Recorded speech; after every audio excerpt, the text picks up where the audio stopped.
Data should be an invitation to learn more.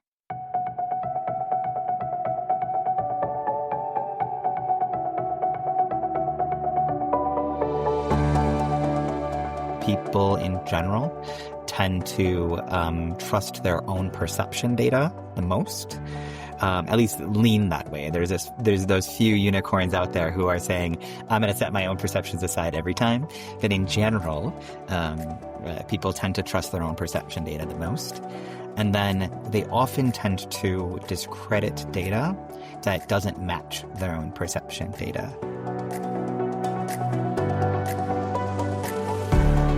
You're listening to Data Talks, the podcast from Data in Schools, in association with Atlanta International School and the Mona Lisa Effect, and sponsored by Veracross and IntelliSchool.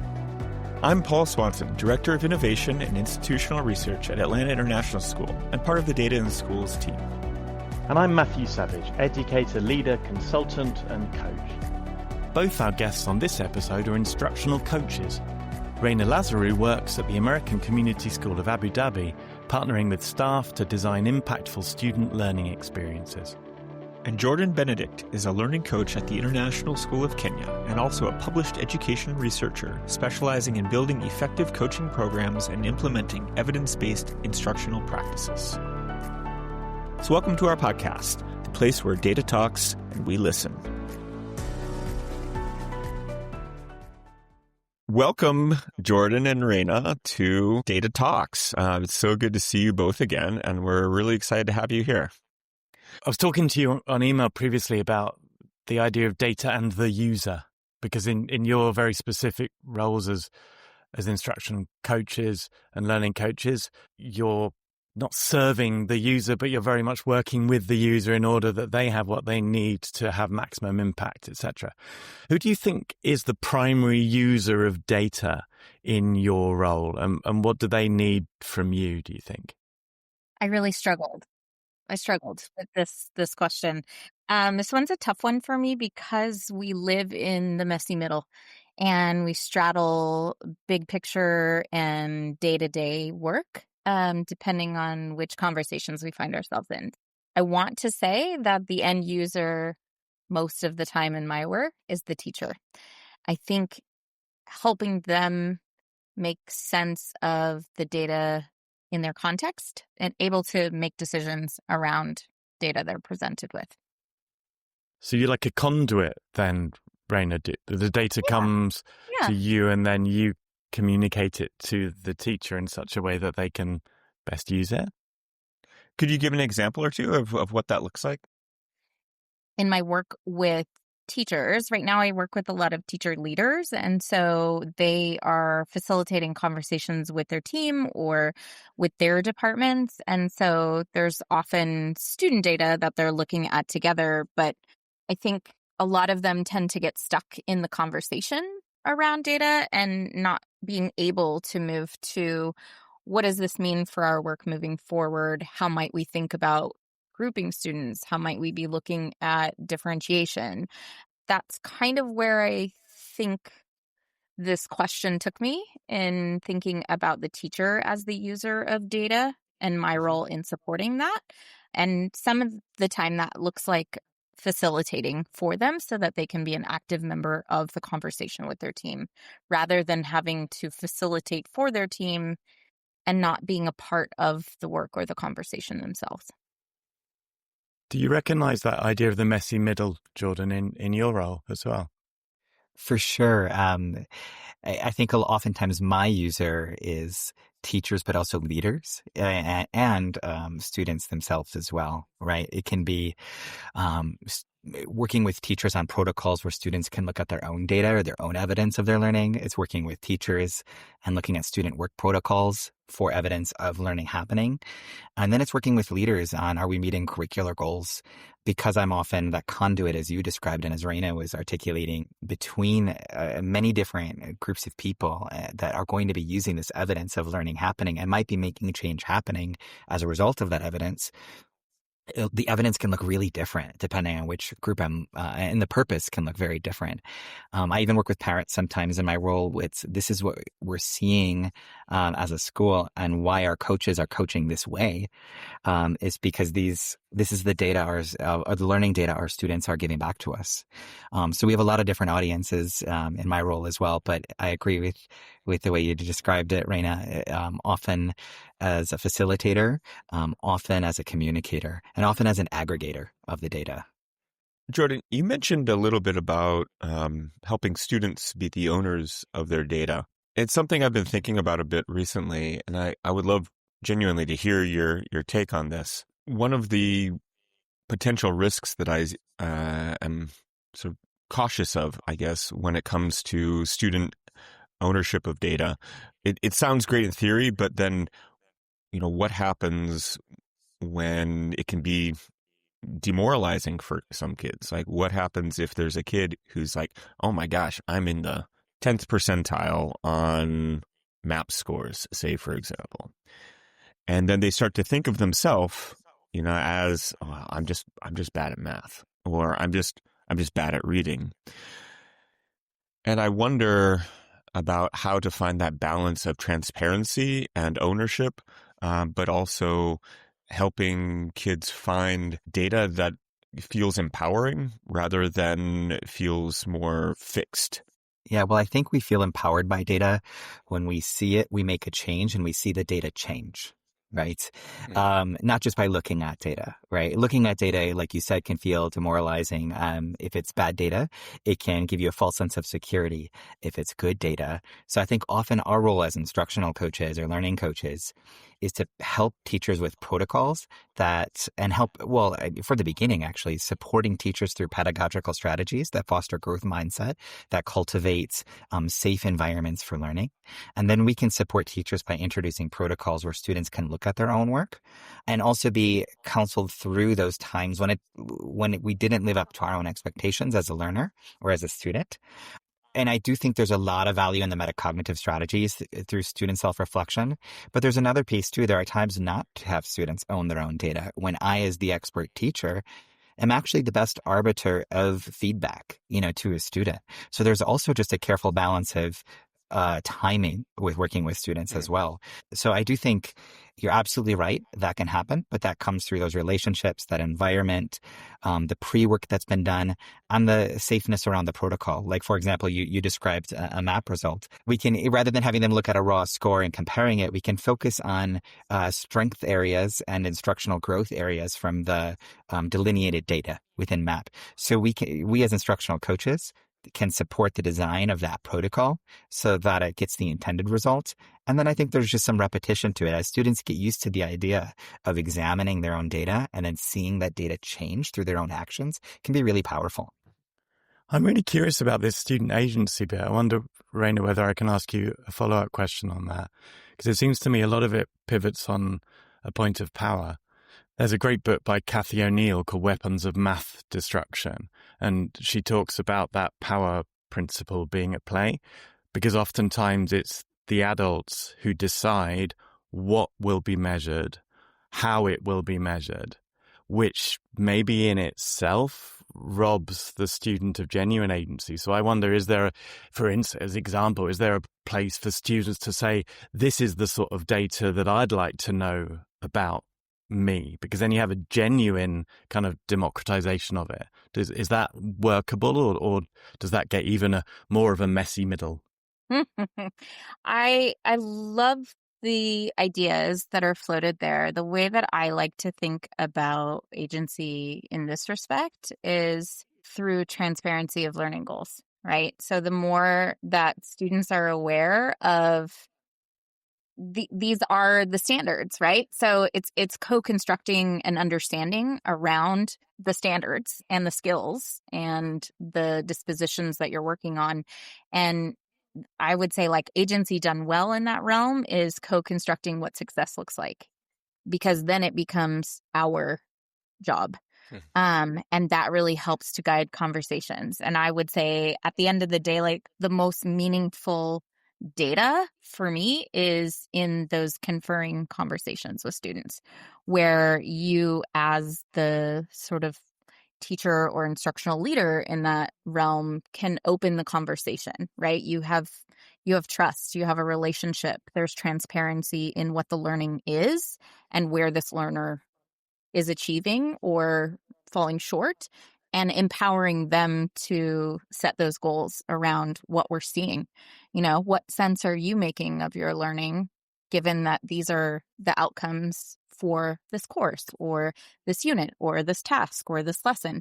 So I think the conferring has shown me time and time again that that's the most powerful use of data and way to help students own and be more agentic in their learning. You mentioned the trust point there, which I think is really, really important when we're talking about agency, right? And I'm curious, are there different kinds of data that teachers most or least trust? And similarly, I suppose, are there different kinds of data that students most or least trust? And you could carry that question forward to any constituency group with whom we work, right? Because I feel more agency and I feel more safety with the data with which I'm working if I trust it, So are there some kinds that are trusted more or less by different stakeholder groups? And why, right? Yeah. And why? I think and you spoke about this too, it's right, looking at all of the different constituents and what their understanding of data is and which they attribute more meaning to or more value to. So I think this is why this work takes so long, is because there's so many different people that we're trying to cater to. I'm often struck by the question of who's the customer, right? Is it the student? Is it the parent? And that's, I think, unique to our setting sometimes. But this idea of what data do we trust? What do we give value to? Boy, there could be a million different answers to that. So maybe I'll serve that over to Jordan. I completely agree with everything you said, Reyna. Is that every group seems to value different data and every individual seems to value different data. I think there's a couple universalities. People in general tend to trust their own perception data the most. At least lean that way. There's those few unicorns out there who are saying, I'm going to set my own perceptions aside every time. But in general, people tend to trust their own perception data the most. And then they often tend to discredit data that doesn't match their own perception data. So whether that is I'm looking at my qualitative data through my conversations I've had with my peers or with my students and my conferring, but it's not matching my standardized testing data, or the reverse of that, right? They tend to discredit the ones that don't match their perception data. What I try to work with people on is that that's all part of a complete whole, and how does one data that disagrees help me complete a picture that I'm not fully seeing in front of me, rather and trust all of them. Trust one person's perception data, trust another person's perception data, and try to find the area and that space in between where they converge. Well, what you're describing sounds an awful lot like confirmation bias. When you're thinking about data and the power of data, one of the things I think about sometimes is how can people change? How can people grow?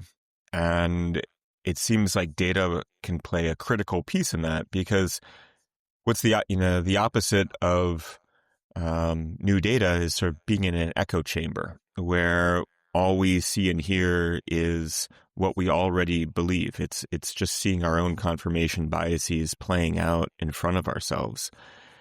And it feels like in order to actually grow as a student or as a teacher or as a professional, you need to have some kind of sensory evidence or observation or input or data, something that disrupts that echo chamber and gives you something new to grow from.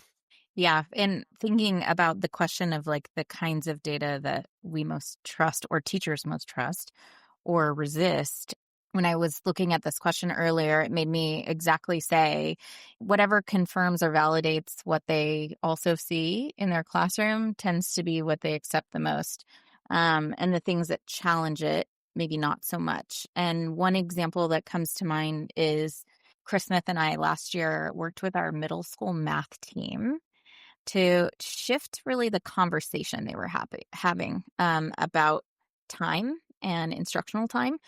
And it was very interesting to me how it shifted the conversation from we don't have enough time to how are we best using the time that we have given the constraints. And that was a really good place to get to with the team because, they all had the same amount of time.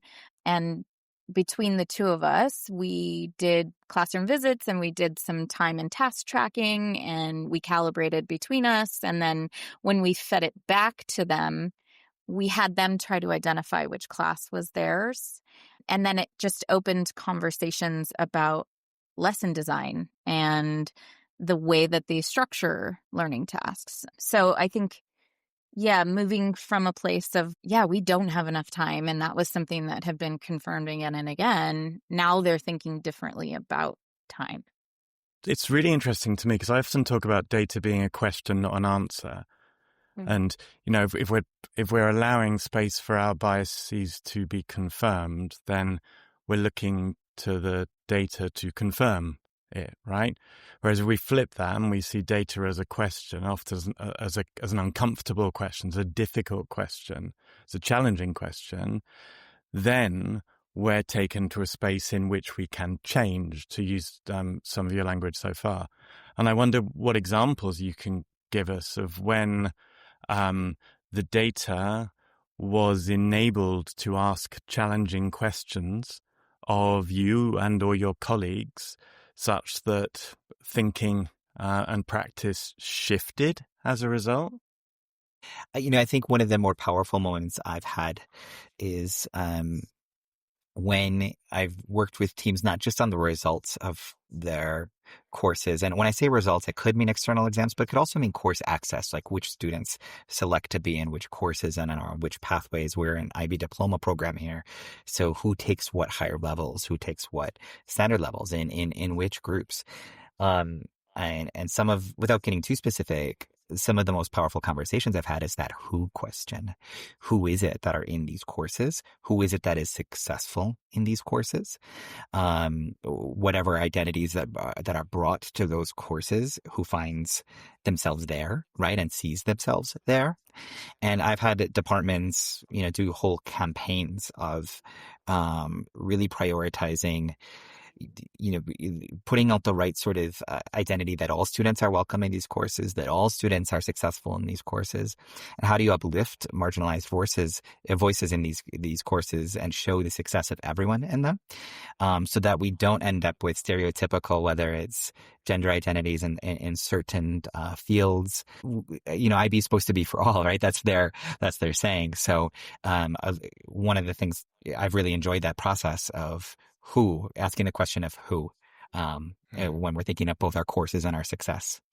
One of the things that is striking to me for both of your responses is that the question is critical in this, like how you're framing the question, how you're thinking about the question, how the question aligns with the data, that is a central piece. And, what you were describing, Reyna, was a shift in those math teachers' questions in a way that I think it sounds like they felt much more empowered, because that it moved from a zone of we can't do anything to a sort of a zone of collective self-efficacy.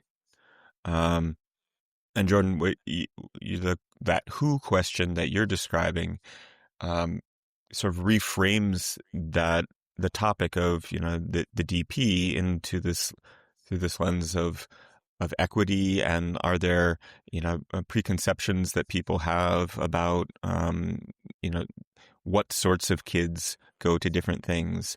It's one of the things that I'm fascinated about, that alignment between the questions we have and the data that we're looking at, and the kinds of actions that we might take from it. I'm just wondering if you could speak a little bit about your experience with that sense of alignment between those. Yeah, I build my data investigations or my data inquiries from a critical question. that we have. And that critical question is framed around our values. It might be framed around something we noticed in the data, right? So maybe we see something in the data we weren't expecting, or maybe somebody saw something in their own perception data that we weren't expecting, or that we've noticed for a long time. Or maybe there's a value that we want to attend to. And we start from a critical question. And then we think about, from the data that we have, what might help us either understand the scope of that question, or what might help us derive some sort of answer to that question, or a path forward to that question. So I always try to frame my data inquiries around one or a series of critical questions that just feel important for us to answer in this moment in time. Can you give an example, Jordan, of one of those critical questions that's fueled that inquiry? Yeah, we did a big belonging survey for every member of our community. And the critical question is, are there identities that our students, staff, or parents bring that feel a different sense of belonging than others? So that matched with our values of everyone belonging at our school. And then it was my role and others' roles to see what data might tell that story. And again, if it says a story, whether it's a good story or a not so good story that doesn't align with our values, what might be that path forward? Imagine a system that understands how independent schools work, where the soccer coach is also the algebra teacher, where parents are alumni, where everyone plays multiple roles. Most school software forces you to juggle separate systems for students, parents, alumni, donors, fragmenting the people you serve into disconnected data points. It's exhausting, and it misses what matters most. Veracross is different. One person, one record. Comprehensive software that connects every department with real-time data, all centered on the whole person. No silos, just seamless collaboration across your entire school. Veracross.com. Trusted by 3,200 schools worldwide. Imagine what you could achieve with data that works for good. And that's interesting, because that pivots from this dominant success paradigm to a space in which there are other things equally important to measure. Do you both feel that you have a powerful part to play in that pivot? Because we find ourselves, I mean, you were mentioning earlier, Reyna, about the standards are the standards, right? And then you're suggesting there, Jordan, actually some of the critical questions come from our values into spaces that are very different from this kind of standard norm. So can you talk a little bit to that, Reyna, perhaps? Yeah, I think, and standards kind of get a bad rap, but, I think they play a necessary role in our school, but there's also space for that gray area in between, and that's where you find the connections across people and ideas. When I think about this idea of inquiries or questions, that's kind of our bread and butter as coaches too. So I think it's worth mentioning that when you position yourself in that coaching mindset, the question does become the driver for data, for stories, for conversations. And so I think having a good question always leads you to new discoveries and opportunities and pathways to move forward. Well, I just love the idea of modeling the same kind of inquiry that we're trying to encourage our students to be doing as professionals ourselves.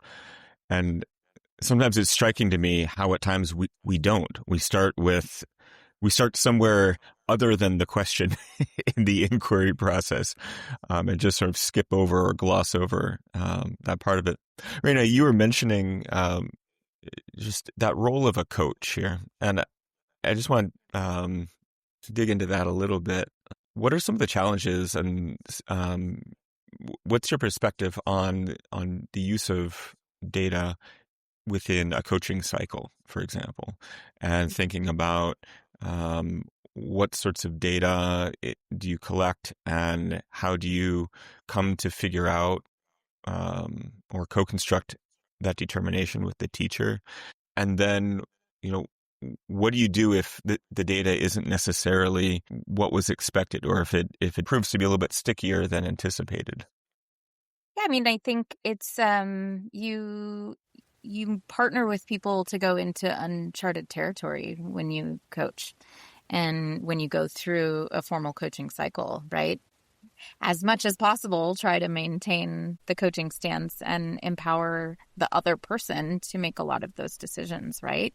It's an invitation to have them name what is the data that we're really looking to collect that will help us do things better in whichever way they want to grow.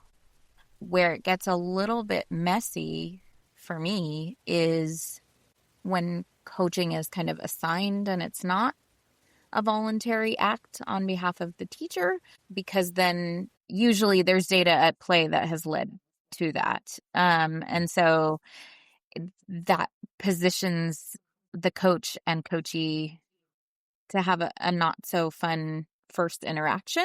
But I think that relationships and trust go a long way, and I am about partnering, right? I think it's really very important to continually remind them that I'm non-evaluative, that I'm invested in supporting their growth as a practitioner, that, so a lot of the time, like that data piece, it has to come from them.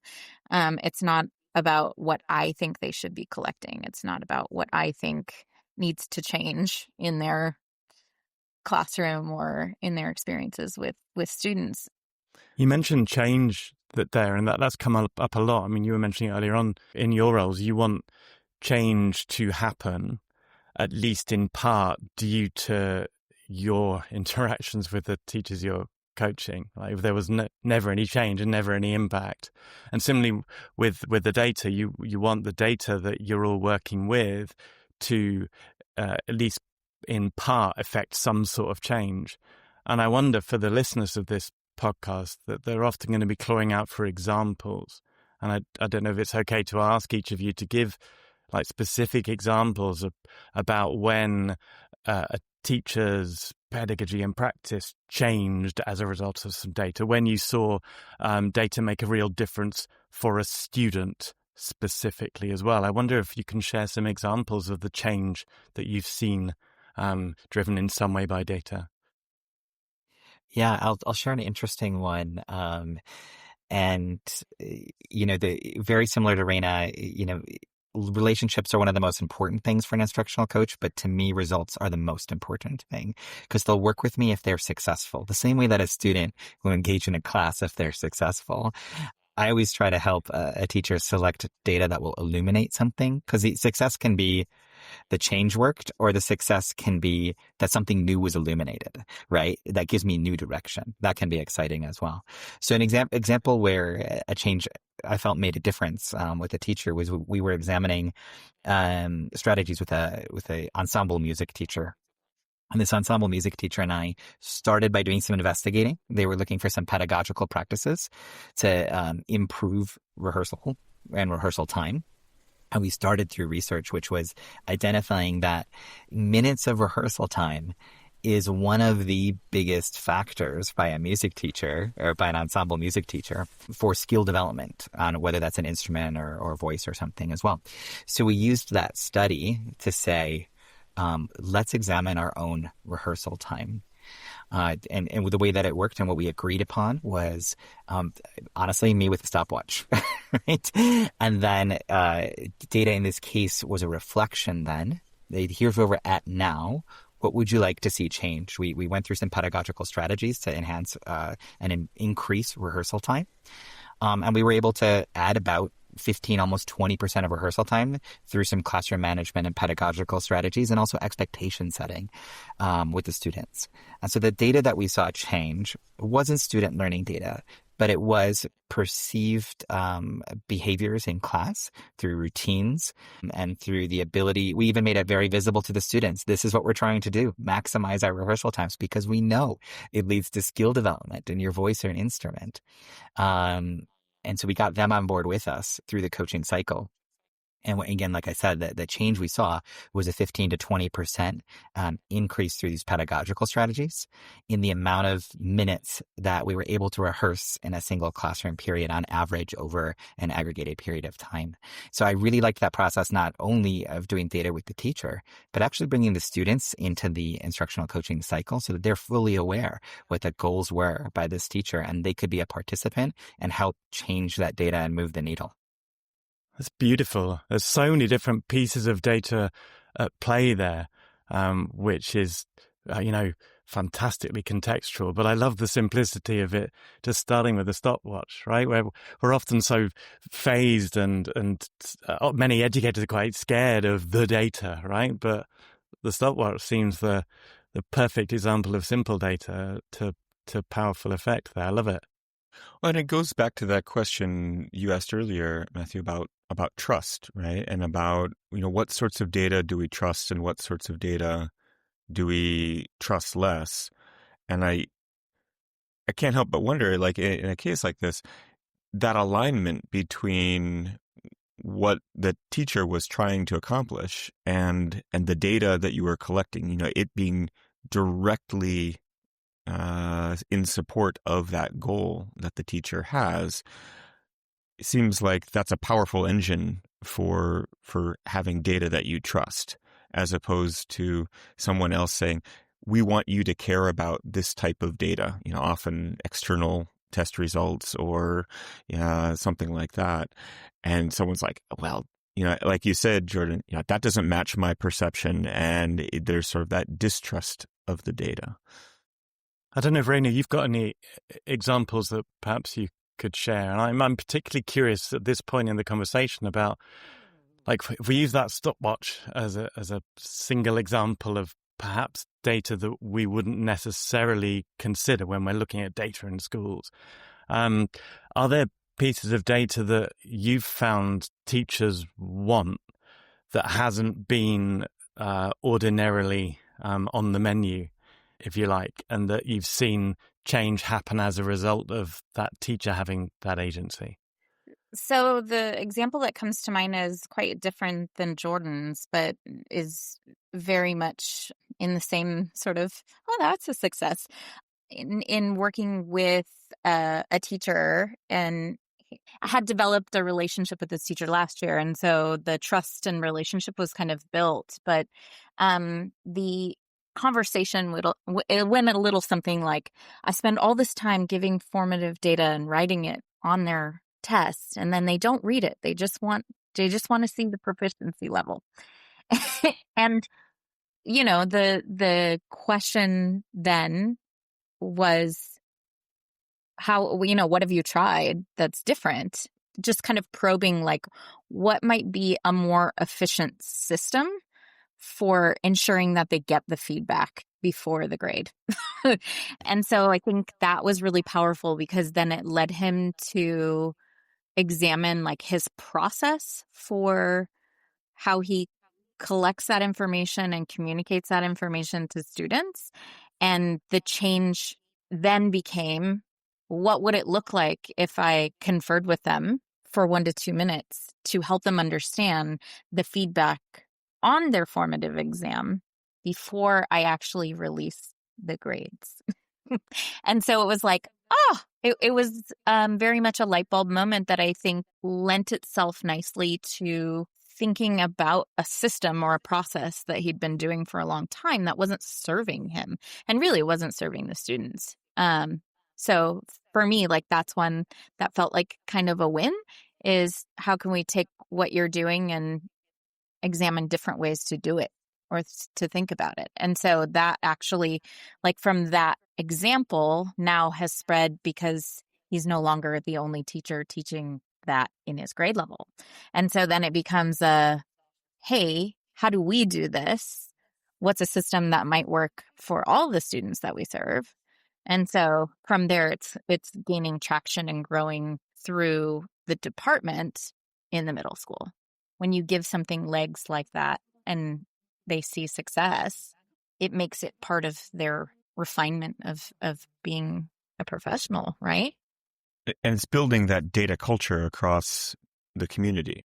I'm curious about that. Do you see that the growing of data culture as sort of a one-by-one thing, where there's a lot of these sort of individual interactions with teachers that, when they catch on, like what you just described, gradually build up the culture? Or are there other critical pieces in building data culture as well?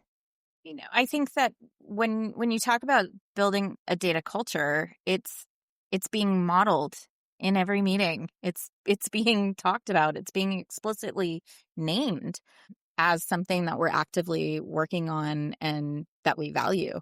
I find that oftentimes it's like it can feel like one more thing that either teacher leaders or that the things that end up on an agenda because it's the thing that we should be doing. But I find that like when it's modeled, when it's explicitly named, when time and space is made to have those conversations, that's what goes the furthest in building that culture.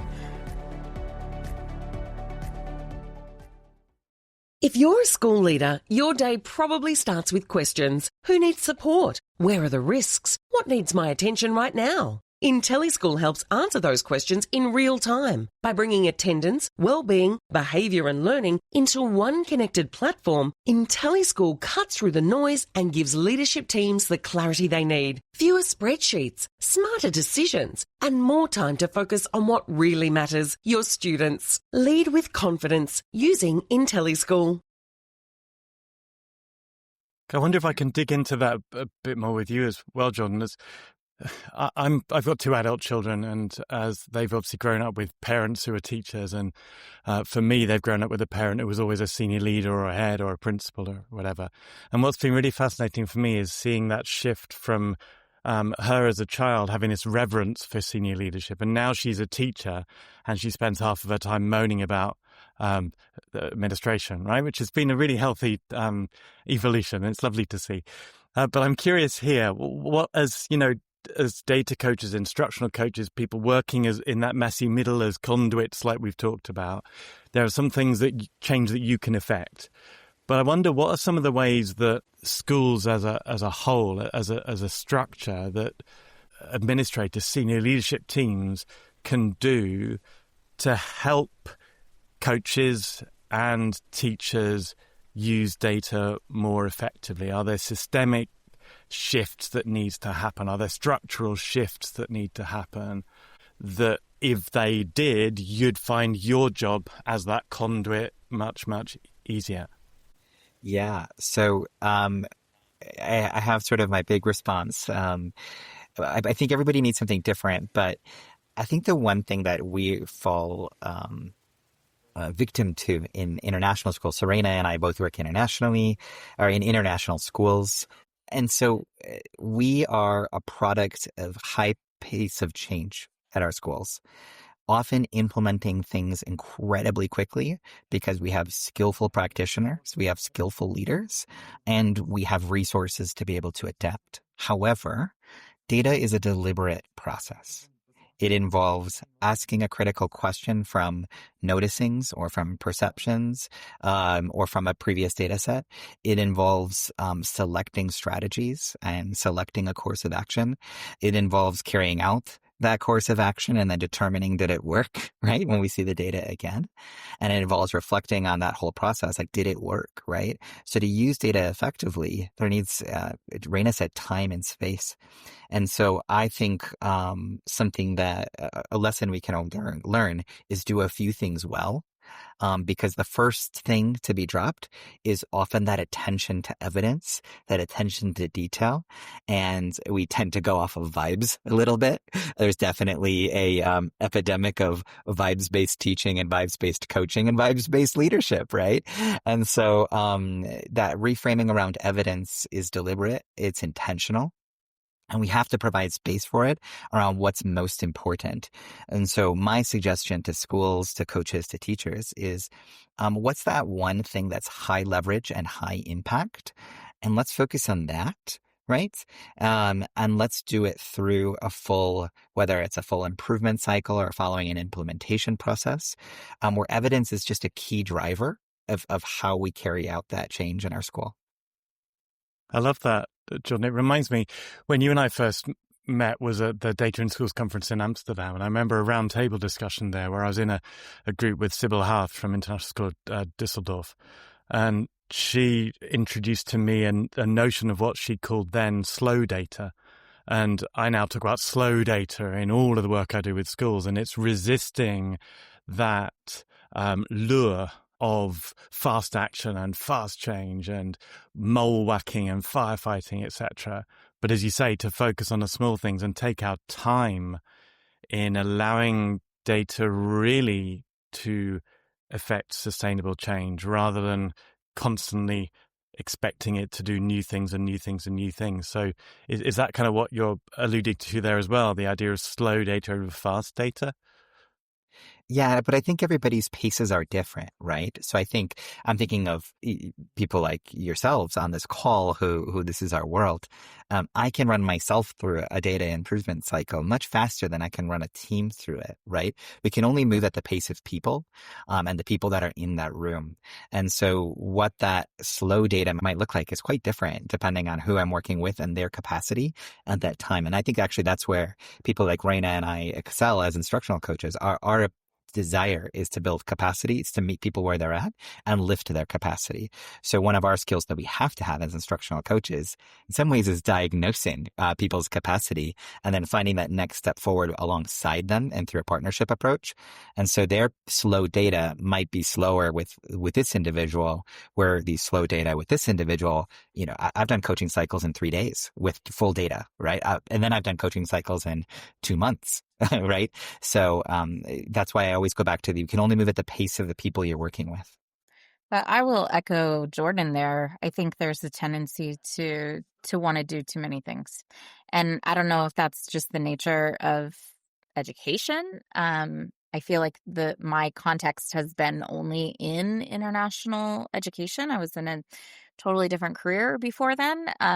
But it is the one thing that I think is the biggest obstructor to sustainable, measurable progress is this feeling that you have to do all the things all the time.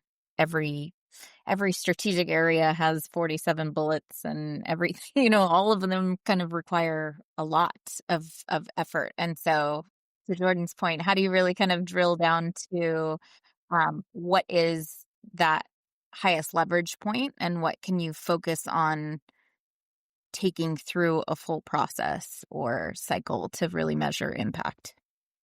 And it seems like sort of underlying all of that is this question of, what should we be focused on? What are the priorities? And how do we distinguish between the signal and the noise in this, in figuring out in a world where everything seems important and everything needs to have happened yesterday? There's a saying a school leader said that stuck with me, is like, unless it's an emergency, it's not an emergency.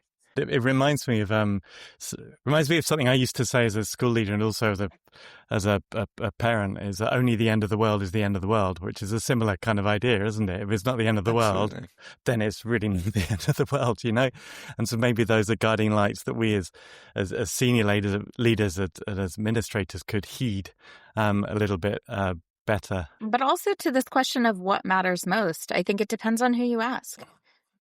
So that goes to, Jordan, you were talking a little bit about sort of vibes and that intuitive sense, which can often get confused with that confirmation bias that we were talking about earlier, where we're working really hard and we really want to feel good about that work. And so we're going to hope that we get the results that we're hoping for. But in reality, a lot of the things that matter most for us, when we look at our school mission statements and vision statements, some of those things are really difficult to measure in ways that get beyond perception data. Here at Atlanta International School, our mission is to develop courageous leaders who shape the world for the better. And, I think about how do we measure leadership? how do we measure courage and do it in a way that feels authentic and not like I'm imposing my vision of leadership or my understanding of courage on someone whose understanding of courage might be quite different from mine. I think there's a reason why things get squishy on some of these things, but we need to do more than just leave them squishy. And so how do you think about that? The big picture questions. Can I add something as well to that to make it even more complicated question for you guys as we move towards the end? I'm starting to wonder more and more whether most of the stuff we try to measure is perhaps largely immeasurable. Like even you think about learning, sure, we can measure the acquisition of very specific itemized skills within a set of standards, right? But that's not the same as measuring learning, measuring growth. We can seek to measure belonging through a survey, right? But that's not the same as actually understanding this really rich and messy concept of belonging. So, to build on and add to Paul's question, if many things we're trying to measure are immeasurable, where does that leave us as data practitioners within a school ecosystem? I'm actually going to go first because I know that Jordan's going to have a way better answer. So if I go first, then you can build on it and make it even better. But yeah, I think this is a great question and good food for thought. And I guess I would offer up, like, what are those indicators that we can be looking for? Because it's all well and good to say something that's really abstract and aspirational. But if you can get into that tangible, what should we see when this is going well? Like, what are those indicators? I hate to use like the standards language, but like break down what that means. What does that mean for you as an individual? What does it mean for our department? What does it mean for our community? And when you can have those calibrating conversations about success really looks like this in that tangible realm, then you get a lot closer to being able to measure it. I love that, Reyna. So you've set me up for failure now, Reyna. I had a professor who once told me that education is a science-based performance art, right? That duality has always made me remember that there is a performative aspect for good and bad reasons, right? Like I use the word performative not in a pejorative way at all, but to describe that there's an art to it and a science to it. And so when we have to measure things like courage and leadership, we have to use proxies, right? Like as you said, Matthew, that even learning, because there are multiple definitions of learning out there, whether it's about transfer or whether it's about recall or a million other definitions, how you measure it is really different. And we tend to default towards large international external exams, but is a recall on an exam learning, or is it part of learning as well?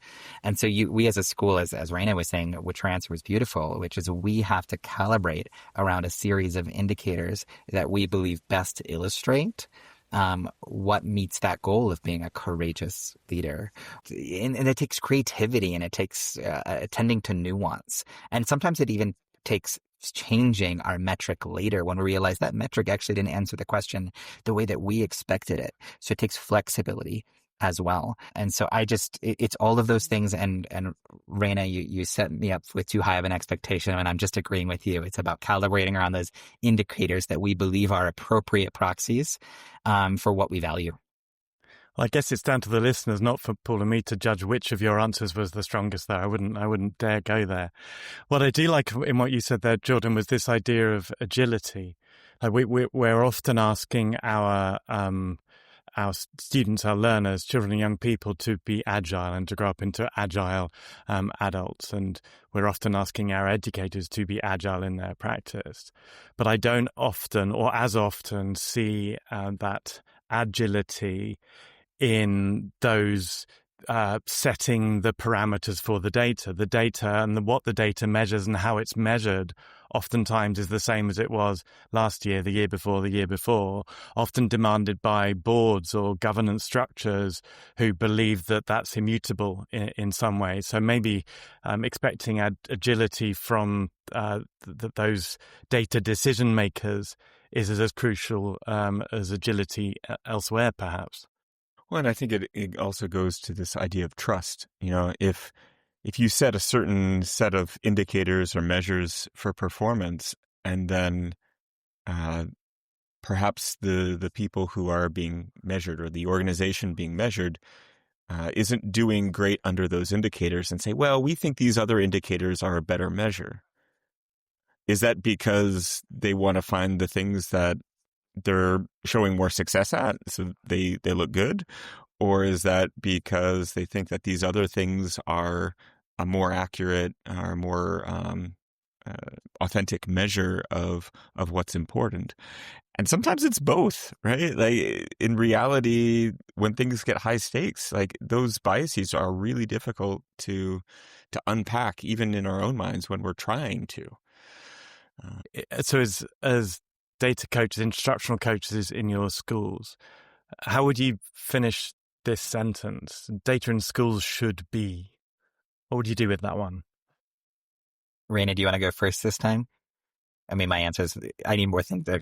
I'll go first so that you have a high expectation this time. How about that? I wrote an answer, so I have an answer, but man, my answer. This is why I should go first. All right.